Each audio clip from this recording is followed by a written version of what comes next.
Budget provision में भी Portuguese कार्यकाल में ढेर सारे मंदिर जो डेमोलिश कर चुके थे, इनके ऊपर हमने एक कमेटी भी बिठाई है। उनका रिपोर्ट अभी आने वाला है। Definitely I think more than approximately 900 to 1000 मंदिर वो डेमोलिश कर चुके थे। उसका रिपोर्ट आने के बाद तुरंत ही उसके ऊपर निर्णय लेने वाले हैं। एज अ स्टेट मोनामेंट हम उसी मंदिर के लिए एक नया मंदिर हम बनाने की बात कर रहे हैं। एक बात सही है कि Goa is actually totally dependent for the power on the other states पहले से, लेकिन वो बात अभी बदल रही है। इसके ऊपर मैं कहते वक्त ये कहूँगा कि Goa the renewable energy launch करने वाला पहला स्टेट है।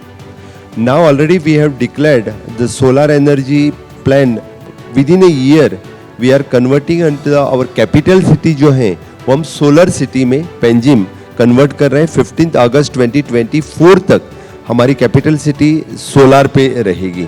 जहां हम लैंड आइडेंटिफाई करते हैं तो वहां प्रॉब्लम क्रिएट हो जाते हैं, लेकिन डेफिनेटली अभी we are identifying and within short span of time IIT के लिए हम लैंड देंगे, इतना मैं वादा कर सकता हूं। अरे वाह, बहुत बड़ी एक घोषणा आज पांचजन्य के मन से कि जल्दी ही आईआईटी का कैंपस जो बहुत बड़ा चैलेंज बना हुआ था, गोवा उसे रिजॉल्व करने वाला है।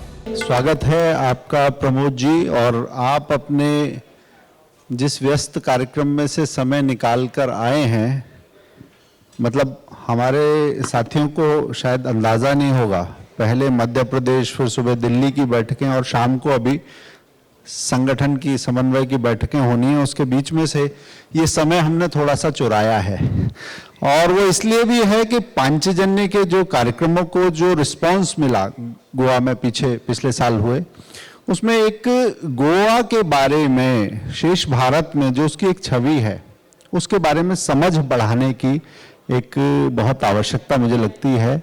उसका एक संघर्ष भी रहा है, बाकी चीज़ें भी रही हैं। आज गोवा बहुत तेज़ी से बढ़ रहा है। मैं ज़्यादा समय ना लेते हुए, क्योंकि आपके आगे फ्लाइट भी है,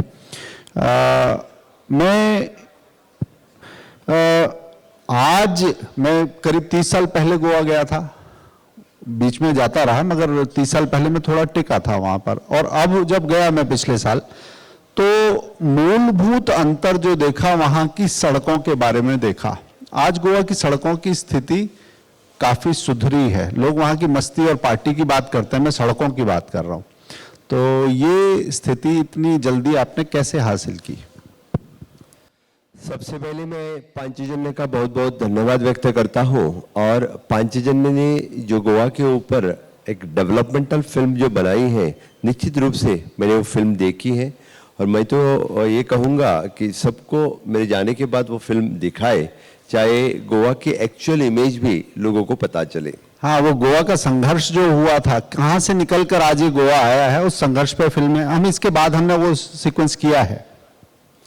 सेकेंड में आपने तो रोड इंफ्रास्ट्रक्चर की बात की। मैं तो कहूँगा कि honourable prime minister Narendra Modi ji ने गतिशक्ति प्लेटफॉर्म जो लॉन्च किया है, वो Gatishakti platform itself is an integrated platform for the centre and state.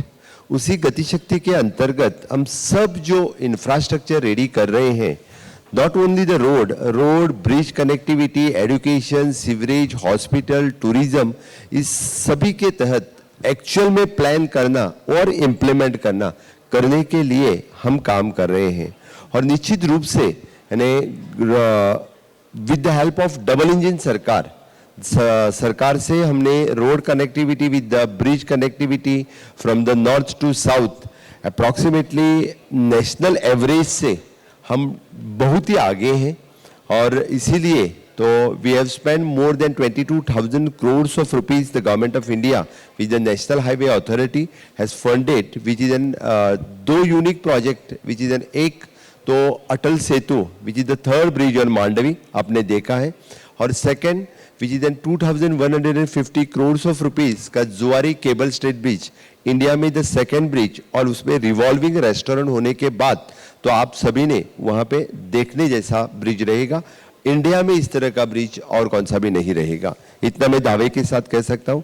बाकी तो सब इंफ्रास्ट्रक्चर यानी जो पीपीपी से बना है, public private partnership which is a Manohar international airport, even though the health infrastructure में super speciality hospital, marine cluster जिसके बारे में कोई बात नहीं करता है, with the help of government of India, the marine clusters, tourism में मैं डिफरेंट प्रोजेक्ट बता सकता हूँ, क्योंकि just not only the road, इसीलिए the 2M electronic city with the electronic and manufacturing cluster with the help of double engine सरकार, इस तरह के वेरियस प्रोजेक्ट हम स्टेट में कर सके हैं। गोवा तो रोड के बारे में बात करते वक्त हर गांव को रोड कनेक्टिविटी देने वाला पहला शहर है, हर घर नल पहुंचाने वाला पहला शहर है, 100% इलेक्ट्रिफिकेशन करने वाला पहला राज्य है। इसके लिए तो हमें ढेर सारे अवार्ड भी मिल चुके हैं और नीति आयोग के अनुसार हम हर सेक्टर में सबसे आगे हैं, which I feel proud for that. Goa एक छोटा राज्य है, मैं कहूँगा इतनी बड़ी बड़ी उपलब्धियां हैं, जोरदार तालियों के साथ स्वागत करना चाहिए गोवा की इस उपलब्धियों का। प्रमोद जी, मुझे स्मरण है आप पिछली बार जब पांचजन्य ऑर्गेनाइजर के मंच पर आए थे तो आपने मंदिरों को रिक्लेम करने के बारे में कमिटमेंट दी थी, उस पर भी आगे गए। लेकिन जब इंफ्रास्ट्रक्चर की बात आती है तो गोवा के संदर्भ में मुझे याद है दो चीजों पर बार बार चर्चा होती थी। पूरे देश के संदर्भ में तो एक्विजिशन के इशू पर होती थी और गोवा के विशेष संदर्भ में पर्यावरण के संदर्भ पर होती थी। तो ये एक बड़ा हर्डल था इंफ्रास्ट्रक्चर डेवलपमेंट में और इवन एम्प्लॉयमेंट जनरेशन में, उसको आपने कैसे एड्रेस किया? मैं एक बात कहूंगा कि केंद्र की सहायता रहे तो डिफरेंट प्रोजेक्ट हम कंप्लीट कर सकते हैं। मुझे याद है 2011 में जब कांग्रेस की सरकार थी तभी नेशनल हाईवे अथॉरिटी के लिए कोई मोहिली बोल के कोई तो मिनिस्टर था, उन्होंने तो गोवा के सब प्रोजेक्ट बंद कर दिए थे by giving the reason that हम लैंड एक्विजिशन नहीं कर रहे किसी स्टेट के ऊपर इस तरह का। और फिर भी मैं ये कहूंगा कि तब भी कांग्रेस की सरकार गोवा में थी तो सभी प्रोजेक्ट बंद कर डाले थे, ताकि गोवा जैसे छोटे स्टेट के लिए कोई तो सॉल्यूशन निकालना जरूरी है। डेफिनेटली तुरंत ही 2014 में भारतीय जनता पार्टी की सरकार फिर से एक बार आने के बाद विद द हेल्प ऑफ माननीय नितिन गडकरी जी अभी जो क्लोजिंग में आने वाले हैं और माननीय मोदी जी के हेल्प डबल इंजन के सरकार से हमने each and every project north to south सभी प्रोजेक्ट हम कंप्लीट कर सके। Even though there is land acquisition में सम चेंजेस ला के लोगों से रिक्वेस्ट करके each and every project of the road infrastructure specially from the national highway authority से जितने सारे प्रोजेक्ट है आज it is almost verge of completion, otherwise at the 90% stage पे कंप्लीशन हो चुके हैं। अभी कुछ प्रोजेक्ट जो नेशनल हाईवे अथॉरिटी ने जो सैंक्शन करने हैं अभी हमने रिक्वेस्ट की है और कुछ दिनों में वो भी प्रोजेक्ट हमारे कंप्लीट हो रहे हैं। इसीलिए तो हमारी connectivity not only for the coastal belt but for the rural villages के लिए भी कंप्लीट कर सके। आपने पहली बात जो बोली विजयन मंदिर के बारे में, मैं ये बात हाँ जी हाँ मैं जरूर कहूंगा कि मेरे बजट प्रोविजन में भी पोर्तुगीज कार्यकाल में ढेर सारे मंदिर जो डेमोलिश कर चुके थे इनके ऊपर हमने एक कमेटी भी बिठाई है, उनका रिपोर्ट अभी आने वाला है। Definitely I think more than approximately 900 to 1000 मंदिर वो डेमोलिश कर चुके थे। उसका रिपोर्ट आने के बाद तुरंत ही उसके ऊपर निर्णय लेने वाले हैं। एज ए स्टेट मोनामेंट हम उसी मंदिर के लिए एक नया मंदिर हम बनाने की बात कर रहे हैं। प्रभु जी, बहुत सारी योजनाएं हैं विकास की जिन्हें पर्यावरण से जुड़ी हुई चिंताओं के चलते या एनजीटी ने रोक दिया या उस पर सवाल उठाए बहुत सारे विशेषज्ञों ने। ऐसे में विकास भी होता रहे और पर्यावरण की रक्षा भी हो पाए, इस दृष्टि से गोवा ने कुछ काम किया है क्या? आपकी एक बात सही है कि गोवा में environmentalist so called environmentalist the NGO mindset हो गोवा में पहले से ही है। हर एक प्रोजेक्ट के लिए रोक लगाना, यानी चाहे वो सीआरजेड का इशू निकाल के चाहे वो एनवायरमेंटल क्लियरेंस का इशू निकाल के, आपको पता होगा even though the third Mandvi bridge इसके लिए भी रोक लगा दी थी, माइनिंग बिजनेस के लिए रोक लगाई थी, मनोहर इंटरनेशनल एयरपोर्ट जिसके लिए 1 साल का स्टे था। इस डिफरेंट प्रोजेक्ट, लेकिन हमने we have fulfilled the criteria of the environment clearance and then we have started the project. लेकिन मैं एक बात जरूर कहूंगा क्योंकि इस दौर में we are always talking about the climate change, जो हम क्लाइमेट चेंज की बात करते हैं तो सस्टेनेबल डेवलपमेंट की बात हमने गोवा में स्टार्ट कर दी है। फॉर दैट पर्पज ने already with the help of world bank we have the cyclone shelters. हर एक कोस्टल बेल्ट पे हमने approximately more than 7 cyclone shelter create कर दिए हैं और each and every project which is now we are creating which is a sustainable development की तरफ पूरा हम डेवलप कर रहे हैं।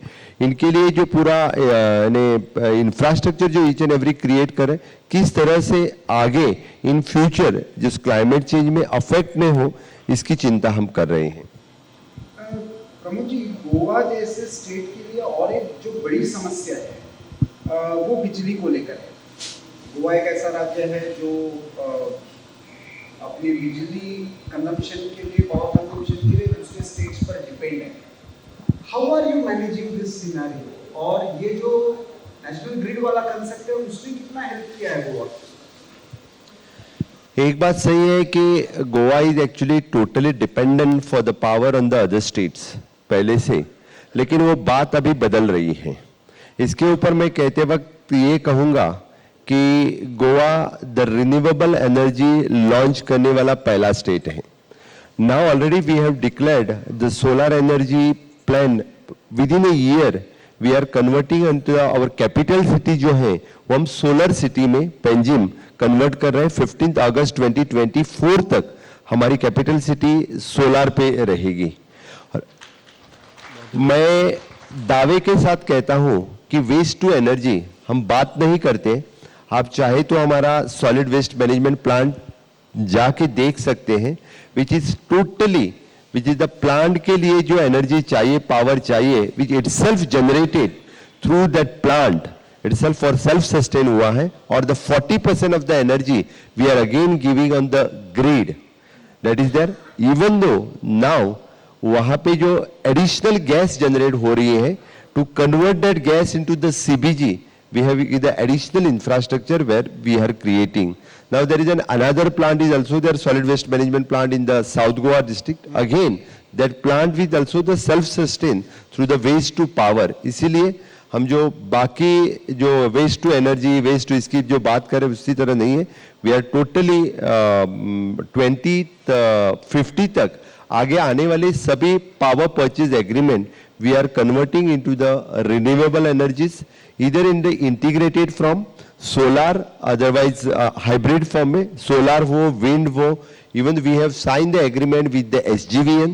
We have signed the agreement with one more another company, I'm not reminding now, 2-3 company के साथ हमने जो wind energy, solar energy और even though tidal waves के ऊपर energy के लिए हमारे already agreement sign हो चुके हैं। मैं दावे के साथ कह सकता हूँ कि carbon emission zero which is then net 2050 तक गोवा राज्य 1 नंबर पे रहेगा। एक गोवा के जब इंफ्रास्ट्रक्चर की बात आती है तो पहली बात जो पर्यटन की इमेज है, अभी आपने एक पीछे दूसरा हवाई अड्डा गोवा को मिला है आपने, तो 2 हवाई अड्डे हुए। आतिथ्य की दृष्टि से इंफ्रा की एक बात है। दूसरा एक प्रश्न और है कि खेलों के लिए बार बार सोचा गया कि गोवा में राष्ट्रीय खेल होने चाहिए। कई बार ढांचागत सुविधाएं नहीं थी, उन्हें टालना पड़ा। इस बार हो रहे हैं मगर उसमें भी कुछ इवेंट्स बाहर होंगे। ये ढांचे में कमी को आप कैसे देखते हैं और इसे कैसे पूरा किया जाएगा? पहली बात, आपने जो मनोहर इंटरनेशनल एयरपोर्ट की बात की, which is a totally project on a PPP basis, public private partnership, which is an revenue earning for the state. We are starting with the 37% revenue will come for the state. This type of it is an मुझे लगता है कि पहला project रहेगा which will give the direct revenue for the state. Again, it is an greenfield airport है, it is an export oriented airport है, which will benefit not only for the Goa but the neighboring state के लिए भी उसका benefit ज़्यादा हो जाएगा। दूसरी बात आपने कही कि नेशनल गेम्स, या we are hosting the national games on the 26 of October. माननीय PM नरेंद्र मोदी जी के हस्ते इसका इनॉग्रेशन होने वाला है। खेला मंत्री अपने अनुराग ठाकुर जी उस कार्यक्रम में रहेंगे। इसके लिए जो टोटल इंफ्रास्ट्रक्चर चाहिए नेशनल गेम्स के लिए, with the help of Government of India, we have already created north से साउथ लेके हर एक गेम्स के लिए इंफ्रास्ट्रक्चर क्रिएट ऑलरेडी कंप्लीट हो चुका है, उसकी तैयारी कंप्लीट हो चुकी है। मैं तो आप सभी लोगों को इनवाइट करूंगा कि नेशनल गेम्स देखने के लिए 26 अक्टूबर से 9 नवंबर तक आप गोवा में आइए। सिर्फ एक ही games I think which is in cycling which is not happening in the our state, rest all the games we are doing in the state of Goa. एक आपने जैसे माइनिंग का उल्लेख किया, उसके बाद एक बड़ी समस्या जो लग रही थी वो जॉब क्रिएशन की लग रही थी। इंडस्ट्री को लेकर एक लिमिटेशन है, कोस्टल स्टेट है, छोटा स्टेट है। आईटी पार्क को लेकर एक आप अभी उसमें कुछ आगे बढ़े हैं, तो किस तरह का अभी आईटी इंफ्रास्ट्रक्चर और उसमें एम्प्लॉयमेंट जनरेशन आप आने वाले समय में गोवा के लिए? आपने दो बात की which is in mining. We have already restarted the mining. Sustainable mining करने के लिए हमारी पूरी तैयारी हो चुकी है। ऑलरेडी हमने माइनिंग ब्लॉक्स लीज आउट करने के लिए स्टार्ट कर दिए। ई ऑक्शन हमने 9 लीजेस का ई ऑक्शन कर चुके हैं। आने वाले कार्यकाल में 20-25 लीजेस ब्लॉक्स के ई ऑक्शन हो जाएंगे और फिर से एक बार sustainable mining with under the guideline of the supreme court ने जो गाइडलाइन फॉलो की है, इससे माइनिंग स्टार्ट हो जाएगा। ढेर सारे employment which is again Goa के ढेर सारे वहाँ के ट्रक्स बाकी सब कुछ लोगों के लिए इकोनॉमी जनरेट हो जाएगी। Even though we have launched our dump policy, यानी जो डंप्स वहाँ पे पड़े हुए थे सुप्रीम कोर्ट के गाइडलाइन के हिसाब से ही हमने डंप पॉलिसी भी कर दिए, विच इज स्टार्टिंग फ्रॉम 10 अक्टूबर। अभी 10 अक्टूबर से डंप पॉलिसी के ऊपर काम स्टार्ट हो जाएगा, which will again creates the job opportunities, employment generation. Third, Goa has investment promotional board. Last 4 साल से इन्वेस्टमेंट प्रमोशनल बोर्ड के अंतर्गत maximum 16,000 crores of rupees we have got the investment and approximately more than 10,000 jobs which is the created, which is again it is a non-polluting industry. We are inviting in the state either in the tourism sector, otherwise in the electronic manufacturing, and third is an IT sector में इस तरह की industries हम invest कर रहे हैं। IT sector का infrastructure create करने के लिए at 2 sites we are creating the infrastructure. Whatever जो इंफ्रास्ट्रक्चर उनके लिए जो चाहिए वो through our IT department, through our IPB department, through our industries department, उनके लिए जो इन्वेस्टमेंट चाहिए वो हम कर रहे हैं। Even though we are upgrading our IDCs, industrial development corporations, with the help of again through the special funds through the government of India. The 5-star IDCs create करने के लिए the Verna is one of our best industrial development corporation. Maximum pharma industry जो वहाँ पे है, लेकिन separately IT hub create करने के लिए सरकार काम कर रही है। इन द इंक्यूबेशन सेंटर इस तरह का पूरा वहाँ पे ह्यूमन रिसोर्स क्रिएट करना और द एक्चुअल इंफ्रास्ट्रक्चर क्रिएट करना, दोनों की बात चल रही है। मैं ह्यूमन रिसोर्स इतने लिए बोल रहा हूँ कि फॉर द फ्यूचर के लिए द रोबोटिक एजुकेशन स्टार्ट करने वाला गोवा राज्य पहला राज्य होगा। ईच एंड एवरी स्कूल में इट इज एन रोबोटिक के लिए जो जो इक्विपमेंट्स चाहिए वो ईच एंड एवरी स्कूल में we have introduce the robotic education. बहुत बढ़िया है, मगर आपने IT की बात की, प्रफुल्ल जी ने किया था, मैं IIT की बात करता हूँ। एक परमानेंट कैंपस IIT का होना चाहिए, इसके लिए गोवा संघर्ष कर रहा है। अगर उच्च शिक्षा के ऐसे संस्थानों की बात करें तो समग्र शिक्षा के लिए जो संस्थान हैं उनका ढांचा कितना तैयार है, क्या कल्पना है, ये समस्याएं कब तक इनका निदान होगा? आपकी बात सही है। NIT के लिए हम अच्छा कैंपस दे सके। NIT का कैंपस कुंकलिम में कंप्लीट हो चुका है। इधर in the month of October हम शिक्षा मंत्री के हस्ते उस कैंपस का इनॉग्रेशन होने वाला है। नेशनल साइंस फॉरेंसिक यूनिवर्सिटी के लिए हमने जगह ऑलरेडी दे चुके हैं। The 3rd national forensic university have started in the state of Goa. International school of law, इनके लिए भी 2 लाख स्क्वायर मीटर हमने जगह दे चुके हैं। ओनली बचा IIT which is actually the 10 lakh square meter of the land and again जहां हम लैंड आइडेंटिफाई करते हैं तो वहां प्रॉब्लम क्रिएट हो जाते हैं, लेकिन डेफिनेटली अभी we are identifying and within short span of time IIT के लिए हम लैंड देंगे, इतना मैं वादा कर सकता अरे वाह, बहुत बड़ी एक घोषणा आज पांचजन्य के मंच से कि जल्दी ही आईआईटी का कैंपस, जो बहुत बड़ा चैलेंज बना हुआ था, गोवा उसे रिजॉल्व करने वाला है। परंतु पांचजन्य का मंच है, दिसंबर में हम सागर मंथन के लिए बैठते ही हैं। आपका फ्लाइट पकड़ने से पहले मैं एक प्रश्न और पूछना चाहूंगा कि गोवा की संस्कृति, और उस पर तो हम फिल्म देखेंगे ही इसके बाद में, ये सनातनी और उस पर तनातनी, इसके बीच में गोवा का मुख्यमंत्री कैसे कूद पड़ा? गोवा की तो एक अलग छवि लेते हैं, ये सनातनी वाली जो लड़ाई है उसे आप कैसे देखते हैं? सबसे पहले मैं सागर मंथन के लिए पांचजन्य को फिर एक बार इनवाइट करता हूं। आपका कॉन्क्लेव बहुत ही अच्छा रहा था, यानी सागर मंथन कॉन्क्लेव में ढेर सारे सब्जेक्ट्स पे डिस्कशन भी हुआ था। दूसरी बात, जो सनातन हिंदू धर्म पर आजकल जो कोई सो कॉल्ड इंडिया अलायंस, पहले एक्चुअली तो यूपीए ही है, तो इंडिया अलायंस बोल के खुद का नाम बदल के, नाम बदलने से नीति नहीं बदलती, नाम बदलने से नीयत नहीं बदलती, नाम बदलने से कर्म नहीं बदलता, नाम बदलने से नियति भी नहीं बदलती, या नियति भी नहीं बदलती। इसीलिए मैंने बोला कि जो उन्हीं के पार्टनर ने सनातन धर्म पर जिस तरह से अपमानित किया, सनातन धर्म को खत्म करने की बात कर रहे हैं, सनातन धर्म का नाश करने की जो बात कर रहे हैं, उनके लिए मैं कहता हूं कि सनातन धर्म सनातन काल से आ रहा है और आगे सनातन का आगे बहुत सालों तक मुझे लगता है कि सनातन धर्म का प्रचार प्रसार आगे चालू ही रहेगा। लेकिन जिस तरह से यहाँ पे अंग्रेज आके गए, मुगल आके गए, पुर्तगाल आके गए, किसी ने कोई भी सनातन धर्म नष्ट न कर पाया, वो नष्ट हो चुके। इसीलिए जो सनातन धर्म को नष्ट करने की बात कर रहे हैं वो खुद नष्ट हो जाएंगे, लेकिन सनातन धर्म नष्ट न हो पाएगा।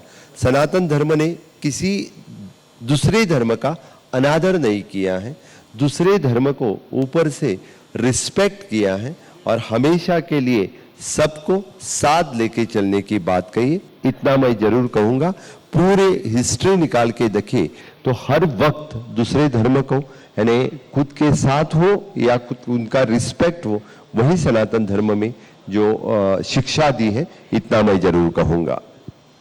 बहुत बहुत धन्यवाद प्रमोद जी।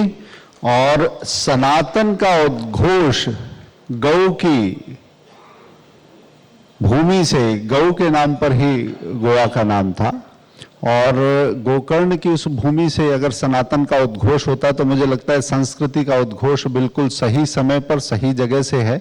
और आज हम जो आपने फिल्म का जिक्र किया, मैं टीम से कहूंगा कि उस टीम की व्यवस्था करें वो फिल्म की, और इसके बाद हम गोवा की आज की यात्रा में कैसे संघर्षों में से गोवा निकला, शायद बहुत सारे लोग नहीं जानते हैं, उस फिल्म के माध्यम से हम समझ पाएंगे कि गोवा की ये विकास की पूरी यात्रा कैसी है। मैं आग्रह करूंगा कि पांचजन्य ने एक नया यूट्यूब चैनल अभी शुरू किया है, जो हमारी पंचलाइन है बात भारत की। तो बीबी के हमारा नया जो चैनल है उस पर उसके पहले सब्सक्राइबर, अभी पिछले हफ्ते एक बड़ा कार्यक्रम था, देश से पूरे विचारक जुटे थे और माननीय दत्ता जी उसके पहले सब्सक्राइबर थे। मैं गौरीश जी से आग्रह करूंगा कि मुख्यमंत्री जी उस चैनल को सब्सक्राइब करें, और हमारे ट्विटर हैंडल से अभी उसका लिंक ट्वीट होगा, सब लोग उसको सब्सक्राइब कर सकते हैं और शोध परक ऐसी जानकारी फिल्मों के लिए आगे हम उस चैनल को फॉलो कर सकते हैं। जी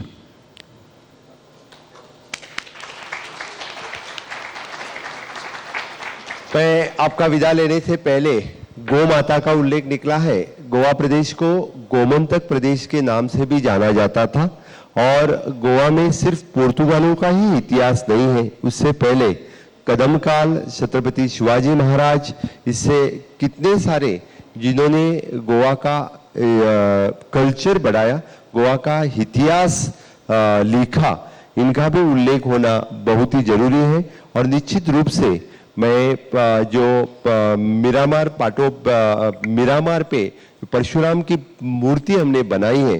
डेफिनेटली जब आप गोवा में आएंगे तब योग सेतु, ज्ञान सेतु और परशुराम भूमि देखना मत भूलिए। इतना ही कह के मैं फिर एक बार आप सभी को Ganesh Chaturthi festival is the big festival in the state of Goa, यानी हर एक के घर में गणेश का पूजन करते हैं और हर 2 दिन का गणपति हमेशा के लिए यानी हर साल के लिए सबके घर में रहता है। इतना गोमंत प्रदेश सनातनी प्रदेश है। इतना कह के मैं मेरे वाणी को विराम देता हूं और उसके साथ में हम सबका साथ सबका विकास वहां पे कभी भूले नहीं है। गोमंत प्रदेश में यानी माइनॉरिटी और सभी यानी हिंदू, कैथलिक और मुस्लिम एक साथ में रहते हैं। यूनिफॉर्म सिविल कोड फॉलो करने वाला एकमेव प्रदेश है, हम हर वक्त कहते आए हैं। सावरकर जी ने गोमांतक के संघर्ष को बहुत अच्छे से दुनिया के सामने रखा था। मैं सबसे आग्रह करूंगा कि बाद में पढ़े भी। और ओवर टू यू तृप्ति। बहुत बहुत धन्यवाद मुख्यमंत्री जी। और सबसे बड़ी बात कि जब पिछले बार दिसंबर में सागर मंथन वहां हुआ था तब गोवा की गति सड़क से लेकर संस्कृति तक हमने वहां देखी, और दोबारा ये आमंत्रण देने के लिए आपका पांचजन्य की ओर से बहुत बहुत धन्यवाद। मैं आग्रह करूंगी श्री ब्रिज बिहारी जी जो निदेशक हैं भारत प्रकाशन के, वो मंच पर आए। साथ ही प्रोफेसर अश्विनी महाजन जी अखिल भारतीय सह संयोजक स्वदेशी जागरण मंच से, और माननीय मुख्यमंत्री जी को सम्मानित करें।